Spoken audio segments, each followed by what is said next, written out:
Today on Windy City Weekend, rapper and Chicagoan Twista is in studio. He'll tell us about his new partnership with Remy Martin. Plus, we'll show you a pasta recipe featuring Chef Gooseby's secret sauce. And The Amateur starring Rami Malek is out today.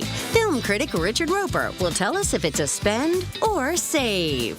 Now, here's your host, Val Warner, and guest co-host, Diane Pathew. Welcome to Windy City Weekend. Ryan has the day off, so filling in is ABC 7 traffic anchor and my morning buddy, Diane Pathew. I'm so happy to be sitting next to you. Thank you. I'm happy to have you. And we have been talking about, I can't even tell you how long we've been talking about it. I said, Val, pick me.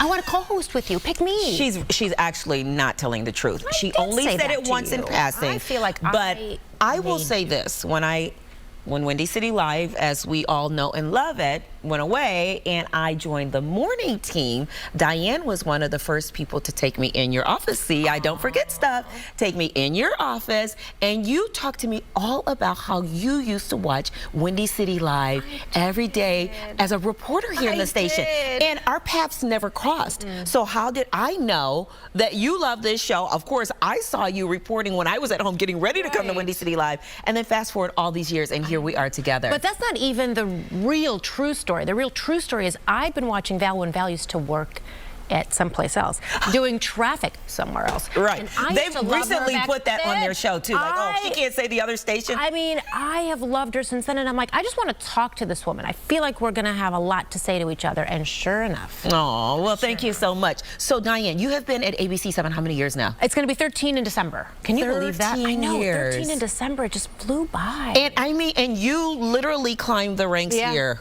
I was a freelance reporter.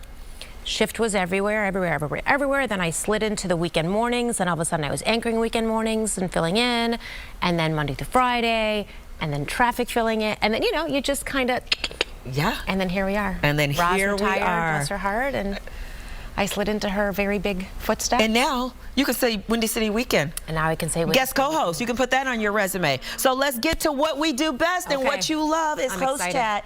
This first topic, it's very interesting because we all know AI is taking over everything. I mean, it's all the talk, right? ChatGPT. So the question is, and this topic was raised recently, would you use ChatGPT for therapy? Now, of course, the average cost for a therapist is like $100 to $200 according to experts. So, you know, that industry is saying, you know, no, you need to go to a traditional therapist. But a lot of folks can't afford therapy as we know it in the traditional form and have turned to ChatGPT to ask for advice or go through therapy sessions. Would you ever consider using ChatGPT? So I wanted to read more about this because I'm like, why wouldn't a therapist, except for the obvious, look, we know the obvious reasons, right? They want to get paid. But what was the reasoning, the real reasoning behind them saying you need to be in front of somebody? And they said that human-to-human contact is what's therapeutic. And I don't know if that's true anymore after the pandemic. I think, in fact, it's reversed. I think people operate better on their own now, seeking their own information, research, advice, whatever, more than that person to person. I think things have changed. And so would I ask Chat? Yeah, I think I would.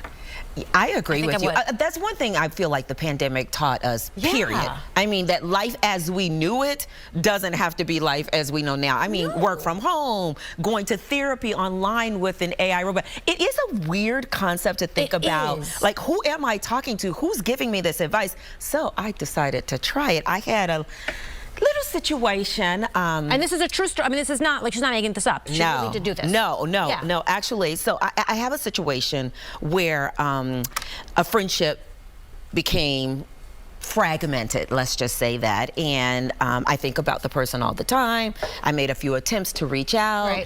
Hasn't really been reciprocated. It's not horrible. It's friendly in terms of just speaking, but it's nothing like what it used to be. It's different. But I keep thinking, like, should I reach out again? And I don't know. This is something that I would go to a therapist for, but I'm like, you know what? I'm going to save $250 and just go to ChatGPT. So, and it said to you, ChatGPT says that's a surprisingly relatable story.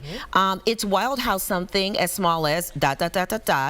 can be really about something deeper, but honestly, these kinds of fall arts are rarely about the thing and more about timing, emotions, boundaries, and unspoken expectations. And it sounds like this one left a mark on you. First, just reflect back on you. You've already made attempts to make amends.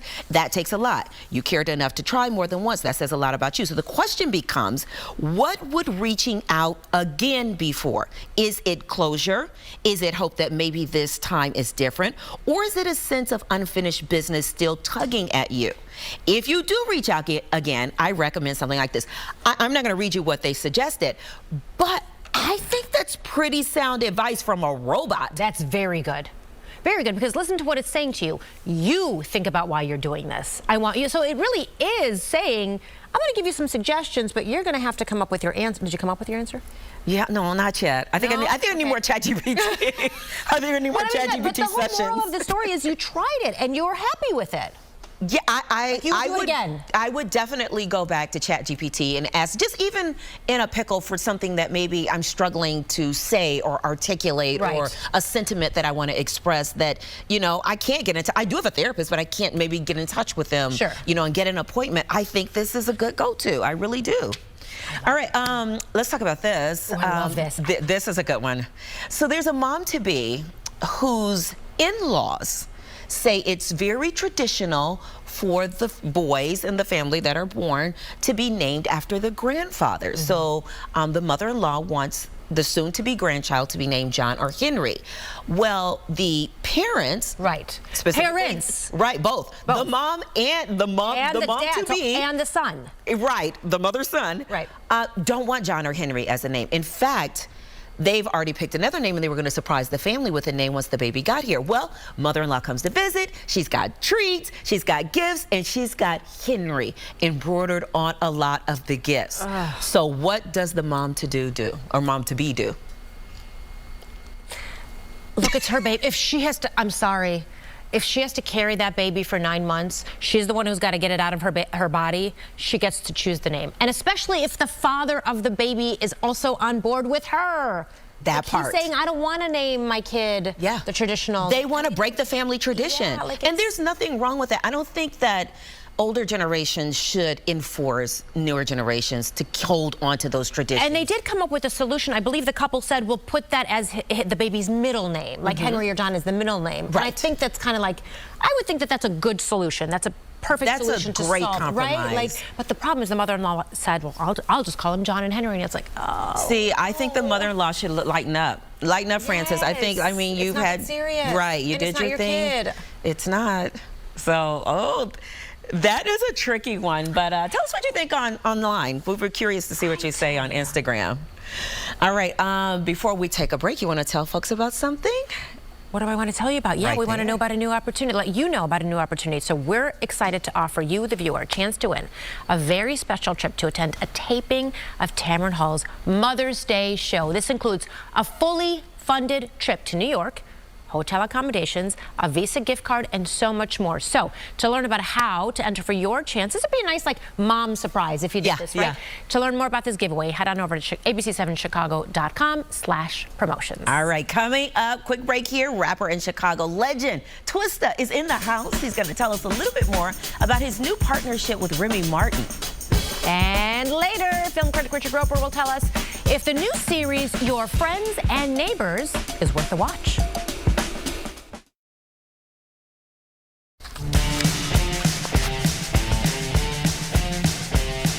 All right, welcome back, everybody. Ooh, the sun is out in Chicago, even though it is still cold out there. All right, he is a Grammy-nominated rapper and one of Chicago's most beloved natives. And he is here live to tell us about his new partnership with Remy Martin on the This Is My City campaign. Welcome, Twista. Hello. How you doing? How y'all doing? How y'all doing? So good. Welcome back, I should say. Thank you. Thank you. Have we seen you since the pandemic in person? Maybe I know I have, once, but just here on the show. Maybe once, I think. No, not since the pandemic. No. Right. Well, welcome home. Back. Yeah, I'm talking about here to One Day City Live. Twista, I just will say this. It is very fragrant on this desk right now because of this Remy Martin Cognac Fine Champagne. What is this collaboration and this partnership all about? I know, it smells good, too. It does smell good, especially on a Friday morning, okay? Well, Remy Martin is doing a campaign called This Is My City, and it's to give a grant, like a $20,000 micro grant to a talented, up-and-coming artist, musician, talented person. 20,000 just to one person, or they're going to be split? They're going to be, well, one person for this city, the next city. 20 grand for that one, that's amazing. Yeah. And, you know, for Chicago, I'll be the mentor for the winner, which we're going to kill it, too. Yeah. You know, and I'm glad to be a part of it. They're doing it in Chicago, New York, Atlanta. You know, so it's going to be pretty big. But here's the thing with Chicago. We come up with some real legends in this town. For so sure. Tell me, what are you seeking for? What do you hope that person gains from working with you?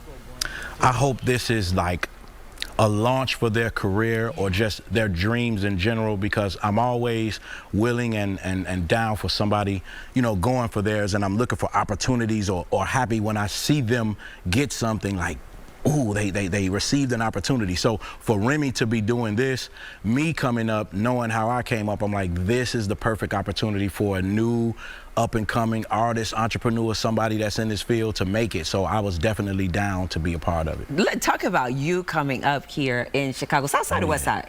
West side. West side. Both, but West side. Right. Talk about your upbringing in Chicago and just why Chicago is still so near and dear to your heart. I know it's home, but oh, yeah, it's different. Like, people from Chicago are different.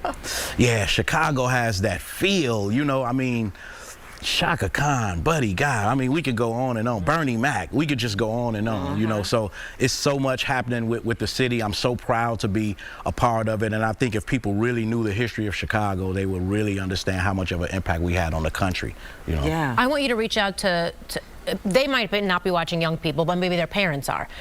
And I want their parents to tell them about this situation, because this is a huge opportunity, a step up to get them to possibly their future. What would you say to those young people to encourage them to seek you out and get this done? Keep going, keep going. I would want you to keep going, follow your dreams, follow your goals, write things down, and just chase, you know. And as far as this, it's the perfect opportunity. You know, you want to do it fast too, because I think today is like the last day for Chicago, like at 6 p.m. So you want to sign up fast. It's funny you say the word fast, because in the commercial break we were talking about literally you holding the world record for being the fastest rapper in the world. I mean, we won't say that it's been broken, but you held that record for how long? And what was it, like 583 or what? It was a long time. It was almost 600 syllables in a minute. Wow. Where did that come from? And how old were you when you first realized, ooh, I can do this, this is different, and it's going to take me places? Maybe like 15, 16 years old, and I started to try to create like a different rap style or something that was different from everybody else's. And then I started to build my little syllables and cadences up, and just got better and better at it. You must have had a lot of good core work, because if you got to do all of those, and how many breaths you said? You know, you gotta, you know, go off from, right, you know, my brother D.A. Smart, another rapper from Chicago, he used to tell me, you know, come from here, from the diaphragm. From the diaphragm, All right, well, you can't have too much of this. Can we talk about the alcohol? You want to tell us about the drinks? I'm tired of smelling it. I'm trying to be about it.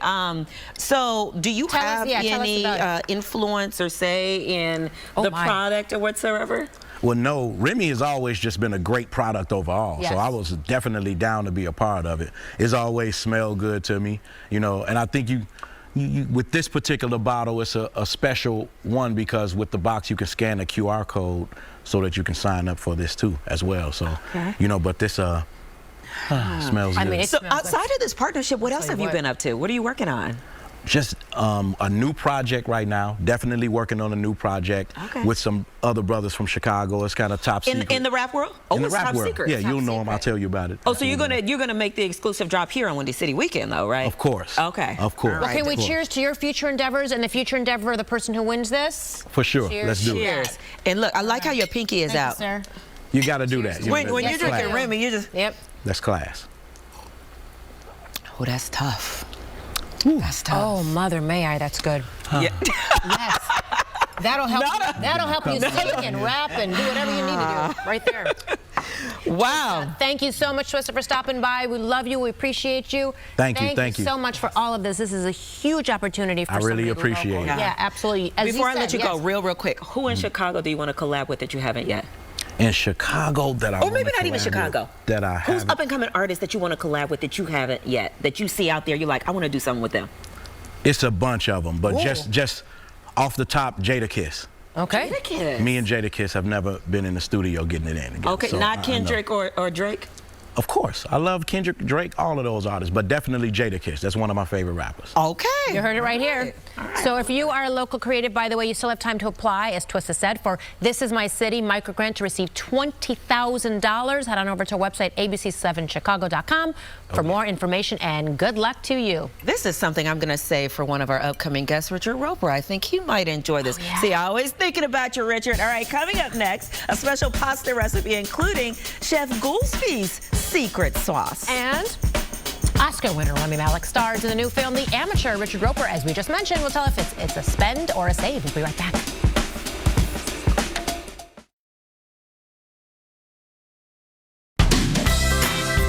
This segment was produced with and sponsored by Alessi. All right, welcome back, everybody. So with spring quickly approaching, you're going to love this segment. Most people are looking for new, fresh recipes. I didn't tell you that she lives in the kitchen as well. Well, have you ever been to Cermak Fresh Market? I have. Oh, my gosh. So we headed to Cermak Fresh Market. Love it. On Diversity and Pulaski to learn more about Chicago and Jennifer Goolsby's secret sauce pasta.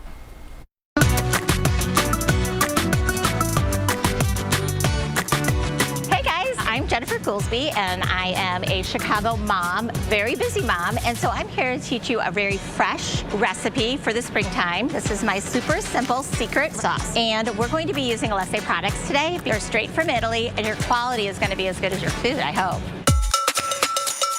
So let's get started. This recipe is incredibly simple. Fresh onions, Alessi whole peeled tomatoes from the San Marzano region, and butter. As my pot is boiling with some hot water for our pasta, I'm going to cut 3 onions cut in half. You're going to peel your onion. You're putting the whole half into the sauce. 2 cans of the San Marzano Alessi tomatoes. Dump them straight on in. Now, it's 5 tablespoons of butter per 1 can. So you're going to be using 10 tablespoons of butter. Now, the key with this sauce is boil it and then let it simmer for a while. So it just kind of like stews and gets really flavorful. Now, you want a nice rolling boil. We're going to put a little bit of olive oil in, and then you're going to put your noodles in for 7 to 10 minutes. Right now, it's at the level of where we're going to remove the onions. But what we want is like the flavor of the onions. We don't want the actual onions, okay? You're going to use a food mill. This you can get for like $20 on Amazon. The reason we use this over like a immersion blender is we don't want the seeds and the skin and all that stuff in our sauce. This is how simple and easy it is. Add a little bit of salt to it, add a little fresh ground pepper to it. All right, friends, you're gonna have a delicious sauce, nice and yummy. You're gonna put this on top, shave some fresh Parmesan on top, and maybe a little fresh basil. There you have it. This is my super simple secret recipe, which is now going to be your secret recipe, made with Alessi products, fresh, quick, and delicious. That is our director, Davis's lovely, better half, we should say. Davis, yes. You got to be so proud. Right. And you can find the full recipe for the secret sauce pasta on our website, abc7chicago.com. And it looks easy. I know, easy enough for me, huh? Yeah, I'm just saying, it looks easy. Easy. You can say yes, easy enough for you. You know right now I'm not one for the kitchen. All right, time to talk movies and TV with our friend and film critic, Richard Roper. You see what a giver I am? You always look out for me, Val. I got you. Thank you so much. Diane, great to see you as well. Notice I'm kind of speaking a little more low-key and mellow right now. That's supposed to make you the fastest film critic in the world. Well, let's go. Let's do it. Let's go. All right. I'm ready.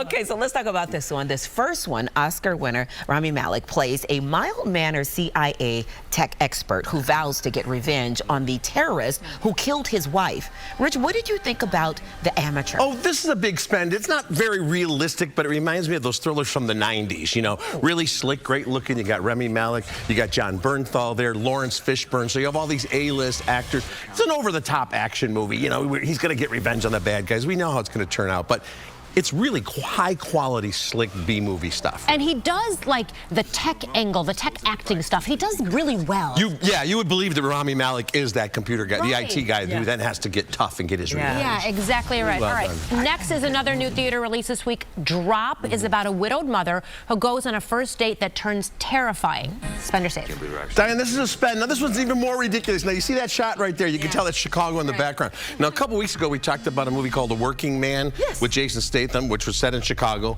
but filmed in England. This one's set in Chicago and filmed in Ireland.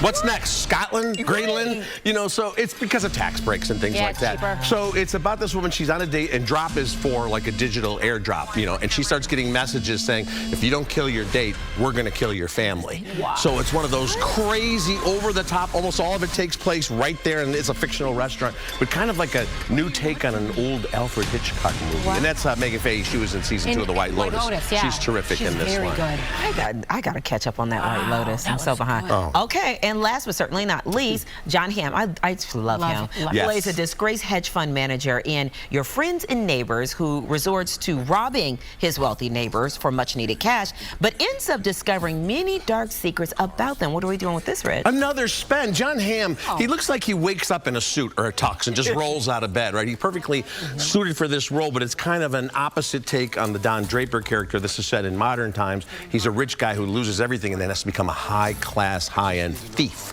Ooh. You just gave us 3 spends. I know. We're going to be broke. That was just for you. Yeah. That was for you. That was a gift. You know what? We've actually been on a roll with our movies. A lot of good stuff lately. Yeah. Streaming as well as in the theaters. Good stuff. All right. All Richard good stuff. Ruppert, thank you so much. Clearly, have a good weekend. We'll be right back. All right, everybody, beautiful shot of Wacker Drive. The sun is out. It's cold, but that's okay because we can deal with it because we have the sunshine. We are just about out of time. So I can't believe it. What'd you think of your first one? It goes so fast and it's so fun, and just everybody that's moving around in and out. It's just so, the energy is good. Yeah, it's just good. And you learned something in this half an hour, Missy. You learned a new recipe. I did. Because I alluded to the fact, if you watch us in the mornings, and we're together every single day in a similar format for our 7 a.m. newscast, we're in the kitchen, we're chit-chatting, we're talking about hot topics and top talkers, but Diane loves the kitchen. So is that something that a Leslie recipe that you'll make? So to me, whenever you do a one-potter, I always think, especially for moms that are busy, especially for families that just have a lot going on, a one-potter is always the best way to go. The fact that she put the onions in the pot, let them sit there and took them out, easy. You don't have to chop Had you ever thought about that before? Never thought about that before. You know, I normally go 15 extra steps, but if you can save all that, you know what I mean? Now, who you telling? It's so much easier, and then you just pull it. I don't know. I just thought it was genius. Yeah, I didn't know about that machine thing she was using. I didn't either. I made a one-pot meal last night that was delicious. Navy beans, sausage, and onions. Oh, that's it. Easy. Yeah. Full of carbs. So you're gonna come back? I'll come back. Okay, You'll I think have I'm me. gonna I'll take come off. back. I think I'm gonna come off. Take off. Bye, everybody. Have a great weekend. That was awesome.